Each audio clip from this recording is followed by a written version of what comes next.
welcome back to my channel. My name is Sierra, and today I am going to be reviewing some casting powder from Bondcrafter. They sent me this kit to try out, and I am going to show you what's in the box. Okay, got a mixing cup. We have two cups with the measurements on it. Two pair of gloves. We have several of these little 1 ounce cups. We have some water-based pigment in yellow, blue, and green. What else we got? We got a piece of sandpaper. It's waterproof, which is good. It's a 320 count, or grit rather, and it's waterproof, so you can do the wet sanding. You have 2 pounds of, or a little over 2 pounds, or 1 kilogram of the casting powder. I am very late to the game with the casting powders and all the other stuff. This is the first time I am trying any of these. It comes with instructions,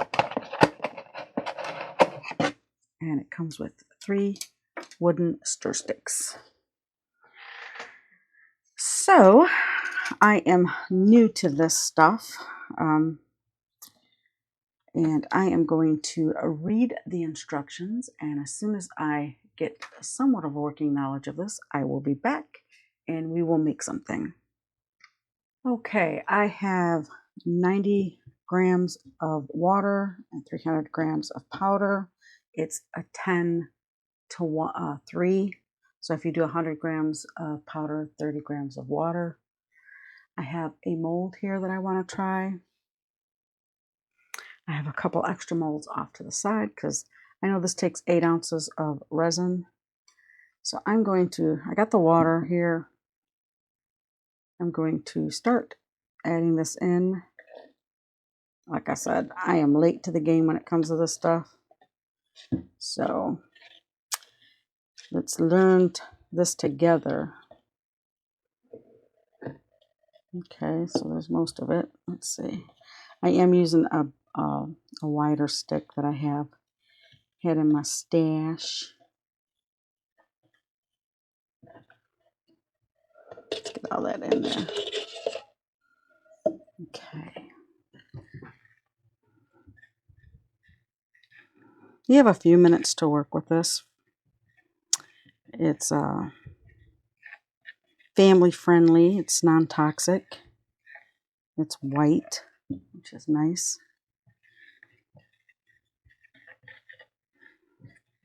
Just want to make sure I don't have any powder lumps in there.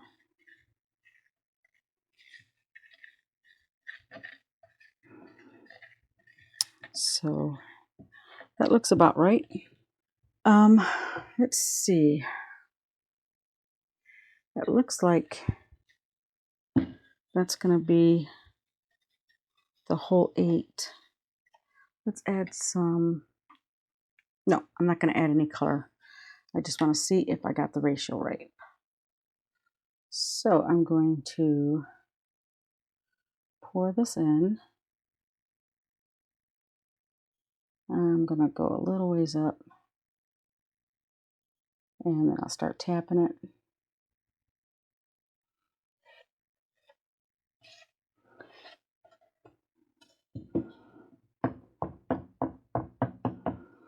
And this cures in 30 minutes, and it's completely cured in 2 hours, I believe. I will check that and make sure I am right about that. I hope I made enough. We will find out.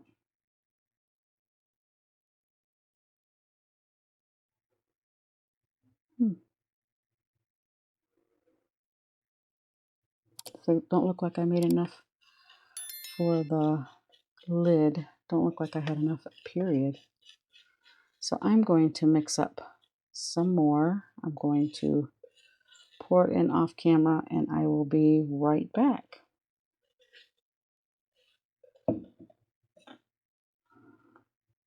I'll just tap that in. Yep, and I'll be right back. Okay, I let this sit for about 2 hours. Let's see how this...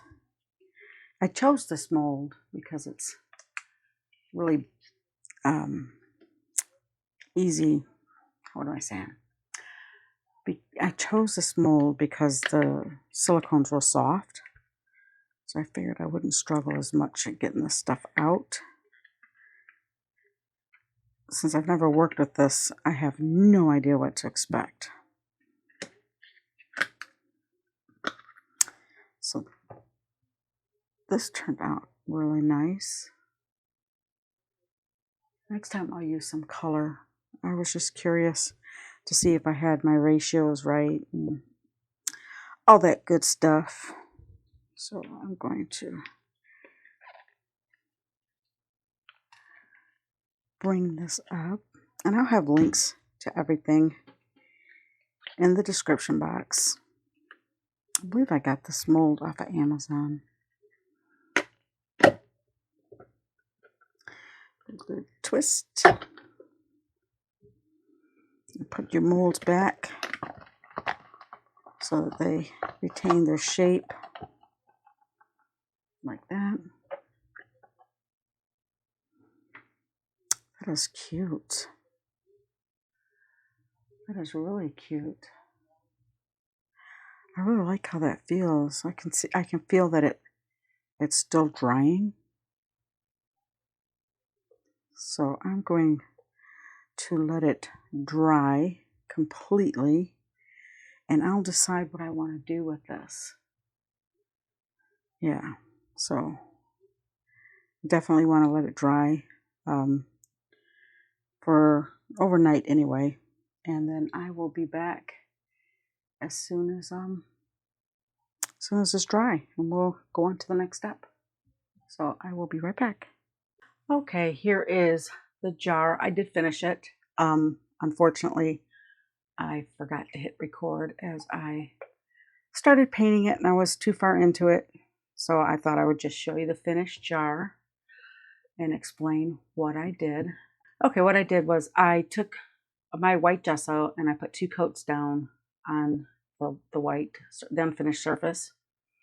And you do that just to make sure that the paint you use will actually adhere to the substrate or to the vase.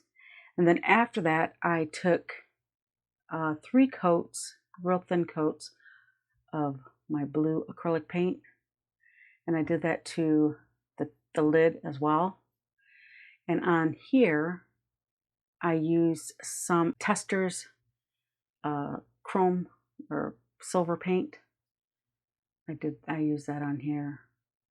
I was going to use just regular silver acrylic paint, and I put a gray paint base down, but it just didn't have enough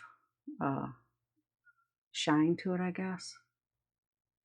And I was going to use my chrome markers, but to get down in this little spot, it's been too hard. So I just pulled out my Testors chrome paint.